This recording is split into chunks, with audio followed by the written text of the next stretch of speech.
Doctor Zakir Naik কি সত্যিই কাফের? ভিডিওটা শুন।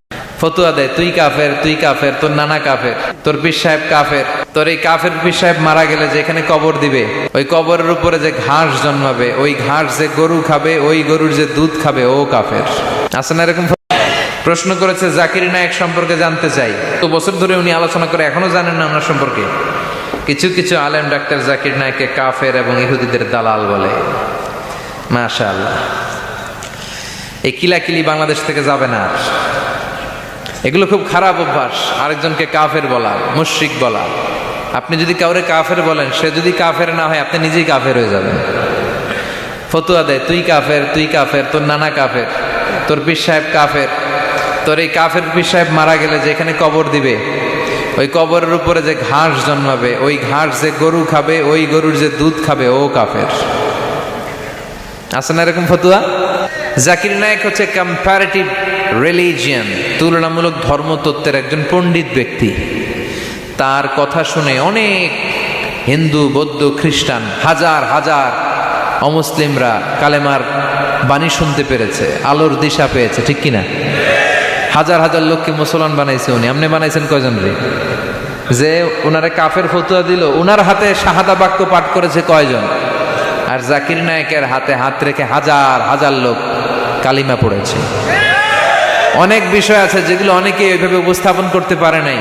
সমসাময়িক বিষয়, কম্পারেটিভ বিষয়, আধুনিক বিষয়, এগুলো উনি কোরআন এবং বিজ্ঞানের আলোকে মানুষের কাছে বুঝিয়েছে। অস্ট্রেলিয়াতে যে, ইংল্যান্ডে যে, আমেরিকাতে যে আপনি কথা বলতে পারবেন, দাওয়াতি কাজ পৌঁছাতে পারবেন, উনি পারছে।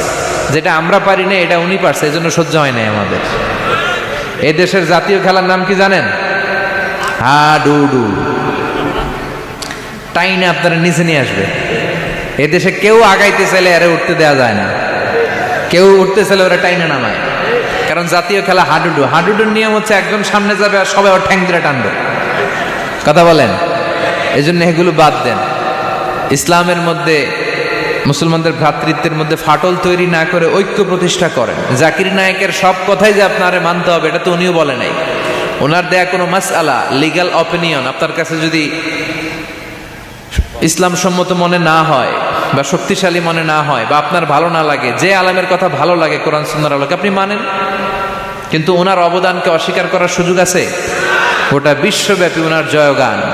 আপনি সূর্যরে ভেটকি মারলে আপনি সূর্যের কিছুই করতে পারবেন না। আপনার ভেটকি আপনার মুখের উপরেই থাকবে। চিল্লায় বলেন ঠিক কি না?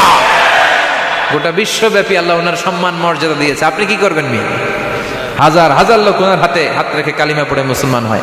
আমরাও নতুন নতুন অনেক জিনিস ওনার কাছ থেকে শিখি। আগে এগুলো বুঝি নাই, শিখতেছি। অনেক ভালো জিনিস আছে। এজন্য যার কাছে ভালো যেটা আছে ওইটা নেন, আর পিছনে লাগালাগি বন্ধ করে দেন। এই হিংসা, এই প্রতিহিংসা পরায়ণতা, জেলাসি আমাদেরকে শেষ করে দিল। আমরা যে ভাই ভাই, মুসলমান যে ভাই ভাই, এই শিক্ষাটাই আমাদের মধ্যে নাই। আসুন ভ্রাতৃত্বের বন্ধনকে আমরা অটুট রাখি আর বিপদে আপদে আল্লাহর উপর ভরসা রাখি।